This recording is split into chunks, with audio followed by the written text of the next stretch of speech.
Mirëmbrëma të nderuar zonja dhe zotrinj, do të jemi së bashku në edicionin qendror të lajmeve këtu në ekranin e kanalit 7, ndër të tjera do të ndiqni. Të arrestuarit për vrasjen me tritol të 67 vjeçarit në Shkodër mbeten në burg. Autori pranon se vendosi eksplozivin, por porositësit mohojnë lidhjen me krimin. Policia dhe Prokuroria e Vlorës po hetojnë defektin që la disa ditë pa ujë qytetin, verifikime dhe institucioneve për mënyrën se si e menaxhuan situatën. Kryetari i Partisë Demokratike Sali Berisha takon partitë opozitare për protestat, paralajmëron Ramën, do krijojmë front të gjerë kundër narkoregjimit. Moti i keq shkakton probleme, tragedi mbetet në det të hapur në Vlorë, rrëzimi i pemëve bllokon rrugën në Llogara, izolohet një fshat në veri nga vërshimi i ujit.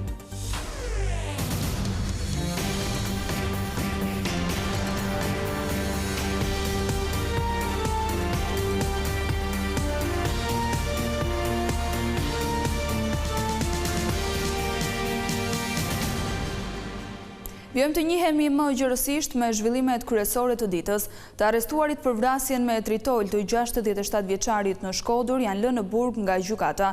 Njëri prej tyre ka rrëfyer në sallën e gjyqit se kishte vendosur lëndën eksplozive në matësit elektrik, por të akuzuarit si porositës të ngjarjes e kanë mohuar lidhjen me krimin. Gjykata e Shkodrës la në burg 4 të akuzuarit për vrasjen e 67 vjeçarit Hysni Ymeri në 27 dhjetor pas shpërthimit të një sasie tritoli në kabinën elektrike në pallatin ku banonte i moshuari. Gerd Bushati, dyshuar në vrasjen e Hysni Ymerit, ka pranuar se është personi që ka vendosur sasinë e eksplozivit. Në policia e ka thënë se 3 të tjerë të arrestuar, Edison Hasaj, Gjergj Zefi dhe Ergys Ibrahimi e kanë kontaktuar për të vendosur sasinë e tritolit. Por këta të fundit nuk e kanë pranuar në polici ngjarjen, ndërsa në gjykat nuk kanë folur duke u përfaqësuar nga avokatët. Ata kanë thënë vetëm se nuk kanë asnjë lidhje me tritolin dhe kanë mohuar të jenë porositësit e Gerd Bushatit. Pavarësisht kësaj, policia ka sekuestruar telefona dhe ka përgjime, si dhe një sër provash të tjera që mund të implikojnë edhe këta të tre. Personi që vendosi tritolin, Gerd Bushati, ka deklaruar se nuk ka patur dieni se sasinë e eksplozivit do ta vendoste për të vrarë ndonjë person. Ai është shprehur se i është thënë nga porositësit se do të jetë vetëm për të trembur dikë dhe jo për të vrarë. Bushati ka deklaruar gjithashtu se nuk e ka idenë cila është arsyeja e vendosjes së tritolit dhe se roli i tij ka qenë vetëm për ta vendosur atë. Sipas burimeve hetimore, sasia e eksplozivit është vënë edhe një herë tjetër, por herën e parë nuk ka shpërthyer. Në këto kushte, Gerd Bushati e ka vendosur herën e dytë në 27 dhjetor dhe pas 2 ditësh eksplozivi shpërtheu duke vrarë në vend Hysni Ymerin. Fillimisht është zhvilluar seanca për Ergys Ibrahimin, Gjergj Zefin dhe Edison Hasaj. Ndërkohë për Gerd Bushatin, që ka pranuar autorsinë e vendosjes së eksplozivit, masa u zhvillua veçmas. Përsa tre të tjerët nuk e kanë pranuar krimin dhe nuk kanë dhënë asnjë detaj, ende mbetet e paqartë arsyeja e vrasjes së Hysni Ymerit. Vëllai i viktimës vite më parë, në vitin 1995, është dyshuar për vrasjen e Shefqet Çekorjes. Ndërkohë në 2017, një kushëri i tij, Dritan Ymeri, është i dyshuar si autori i vrasjes së mjekut Ilir Aliaj, por u arratis jashtë Shqipërisë pas ngjarjes. Policia dhe prokuroria janë duke hetuar këto dy pista, por edhe çdo pistë tjetër të mundshme, sepse është ende e paqartë nëse vrasja e Ymerit lidhet me 2 ngjarjet e sipërpërmendura. Pak ditë përpara vrasjes, në Shqipëri mbriti djali i Hysni Ymerit, i cili jeton jashtë vendit dhe ndodhej në spital me nënën e tij, e cila po lufton për jetën pas një sëmundje të rëndë. Policia dhe prokuroria ka nisur hetimet për mungesën e ujit të pijshëm për disa ditë në qytetin e Vlorës. Mësohet se po bëhen verifikime jo vetëm për defektin, por edhe për institucionet për mënyrën se si e menaxhuan situatën. Defekti i rënd në tubacionin kryesor që la qytetin e Vlorës pa ujë të pijshëm për 5 ditë me radhë do të hetohet nga institucionet përgjegjëse. Pasojat e ndërprerjes së furnizimit me ujë prekën mijëra familje, biznese dhe institucione publike, duke e krijuar një situatë pa precedent për një qytet turistik dhe qendër urbane si Vlora. Mësohet se organet ligjzbatuese kanë nisur veprimet e para procedurale lidhur me këtë ngjarje.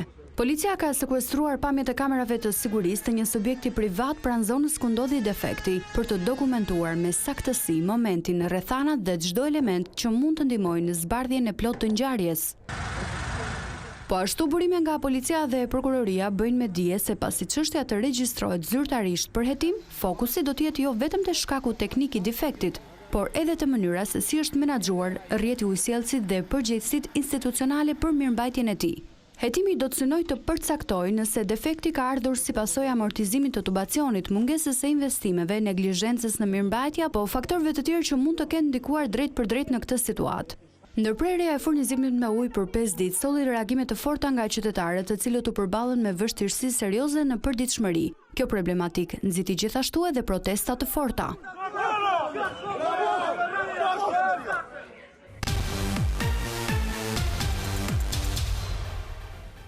Ish presidenti i vendit Ilir Meta nuk ja doli të rifitoj lirinë që e ka humbur që në tetor të vitit 2024.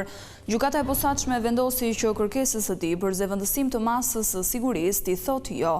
Ilir Meta së bashku me ish bashkëshorten Monika Kryemadhi akuzohen se kanë kryer korrupsion dhe pastrim parash në bashkëpunim.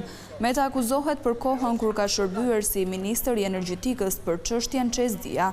Po ashtu, drejtuesi i Partisë së Lirisë akuzohet edhe për çështjen e lobimit në SBA, si dhe për disa shpenzime të pajustifikuara.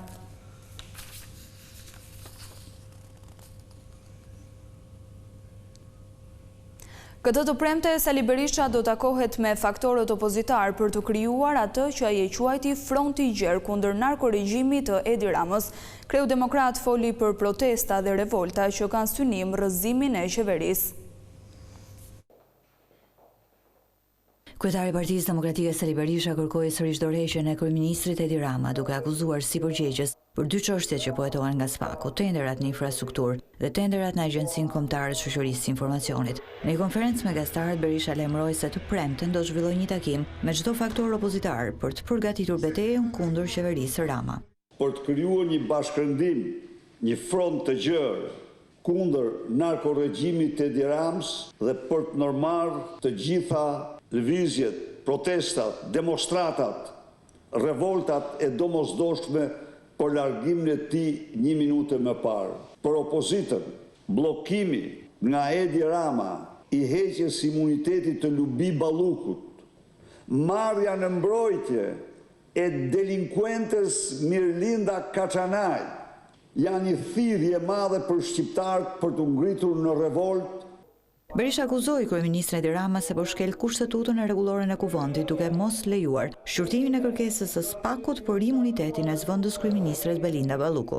Edi Rama në vend të dorëheqjes së tij të menjëhershme ju bëri ditur shqiptarëve se ai është i gatshëm të përdorë 83 mandatet e krimit për të mbrojtur miliardat e vjedhura prej tij dhe bashkëpunëtorët e tij.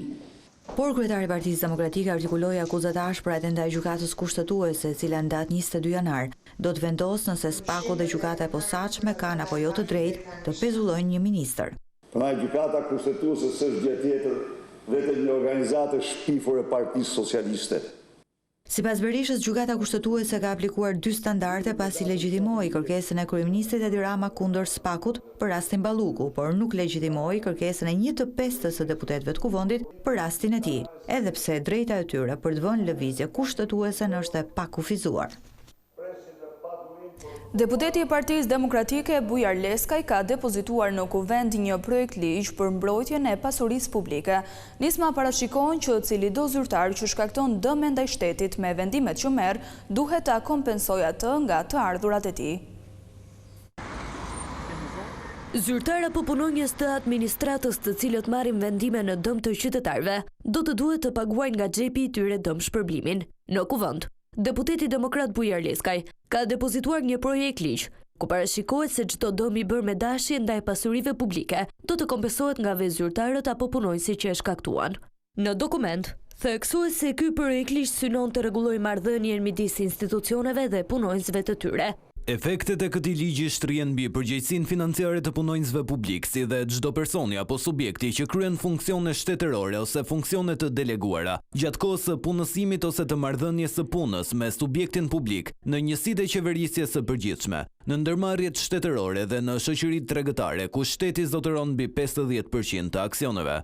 Projekt ligji thekson se sa i përket pasurive publike, preken disa sektor, duke nisur nga të mirat materiale e deri tek vendime që sjellin dëm në kurriz të qytetarëve.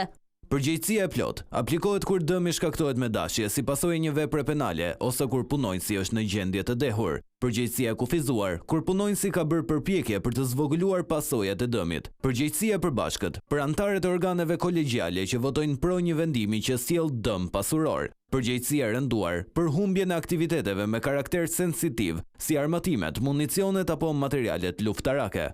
Drafti gjithashtu parashtron se çdo zyrtari apo punonjësi i garantohet e drejta për t'u informuar, për të paraqitur prova dhe për t'u mbrojtur me avokat.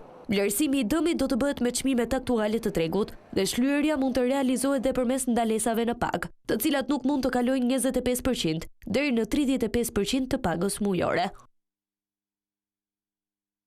Përkeqësimi i kushteve atmosferike gjatë orëve të fundit ka bërë që tragedi nisur nga Brindisi të mos ankorohet dot në portin e Vlorës, ndërkohë era e fortë ka sjellë rrëzimin e pemëve në zonën e Llogaras duke bllokuar qarkullimin. Probleme raportohen edhe në zona të tjera të vendit.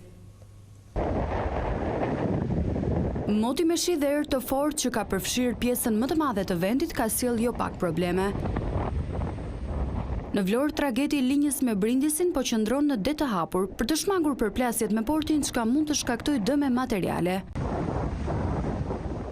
Ndërkohë për shkak të erës me shpejtësi deri në 15 metër për sekondë, rëra e detit ka përfunduar në lungomare duke bllokuar sistemet kulluese në rrugë.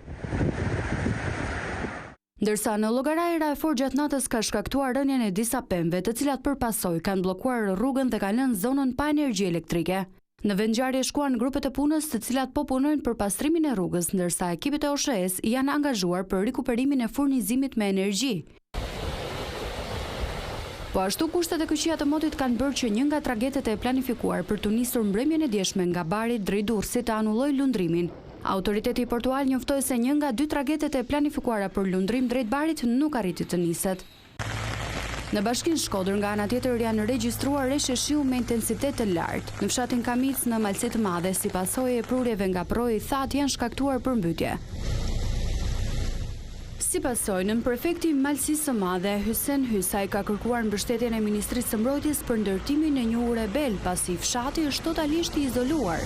Përsa i përket akseve rrugore, në segmentin Bok-Theth ka patur dëbor dhe në zonën e qafthores, ndaj dhe qarkullimi kërkon kujdes të shtuar. Në aksin Hani Hoti, dogana Vermosh ka pasur gjithashtu rënje inertesh, por grupet e punës janë në teren. Gjithashtu ka pasur edhe ndërprerje të energjisë elektrike në bashkitë Vau Idejës dhe Fusharës, por ekipet e OSHE-s po punojnë për rikthimin e furnizimit. Temperaturat e ulta të ditëve të fundit kanë shkaktuar dëme në bujqësi. Fermerët thonë se janë shkatruar të mbjellat kryesisht me perime. Temperaturat në zero kanë shkaktuar dëme të mëdha për 10 fermerë në zonën e Frakullës në Fier, sipërfaqe të tëra tokash bujqësore të mbjella kryesisht me lule shtrydhe, patate, kastravec, speca e tomate, kanë pësuar dëmtime duke shkaktuar humbje të mëdha financiare për fermerët. Tre dylim sera sado i kanë patur të mbuluara, i ftoht edhe nuk e ka përballuar të ftohtin e ditëve të fundit. Demi është 7-8 milion lekë të vjetra. Sado masat ne i morëm, i mbuluam me tyle, po prap ajo berit vetë në saj. Këto deme mund të ishën të shmakshe të disa fermer në lule shtrydhe që nuk i mbuluan, edhe na mirë informacioni që nuk ishën, që nuk i mbuluan, kurse në kultura të tjera nuk mundet të bënim zgjidhje. Fermerët thonë se deri tani nuk ka pasur asnjë reagim nga institucionet përgjegjëse dhe se në terren nuk ka dalë asnjë grup pune për të verifikuar dëmet. Jeni dëmshpërblyer? Jo, absolutisht as edhe një kokë leku nuk ka dalë në shteti shqiptar. Kanë kaluar ditë tashmë, ka dalë dikush në terren që të shohë situatën? Jo, përveç e juve jo. Përveç e gazetarëve jo as një. Apeli jonë është që të ndihmojnë sa më shumë fermerin se edhe neve e duam ndihmën e shtetit. Pa ndihmën e shtetit nuk ka. Shumë prej fermerëve të zonës nuk e prisnin një dëm të tillë nga moti, pasi prej 10 vitesh nuk ishin përballur me temperatura ekstreme.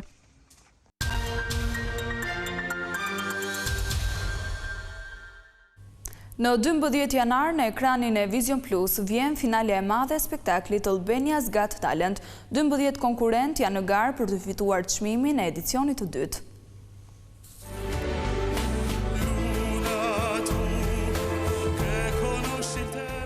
e skena Albania's Got Talent na kthen pas në kohë, aty ku nisi rrugëtimi një sezoni plot të papritura, në audicionet që hapën dyert për 10 konkurrent nga e gjithë Shqipëria dhe jo vetëm.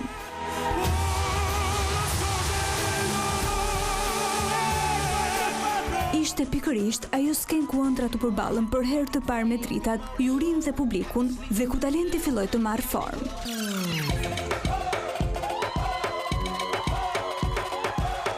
Nga performancat që ndezën sallën me energji, tek ato që ngjallën emocione, audicionet sollën zëra të jashtëzakonshëm, numra spektakolar dhe histori personale që lanë gjurmë.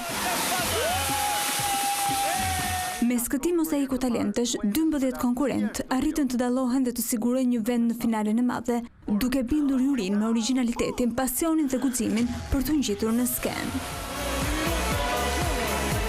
Në këtë mbrëmje Best Of, rikujtojmë momentet ku secili prej finalistëve u prezantua për herë të parë përpara publikut, çastet e pritjes së vendimit, emocionet e papërmbajtura dhe duartrokitjet që shënjojnë fillimin e një rruge të re.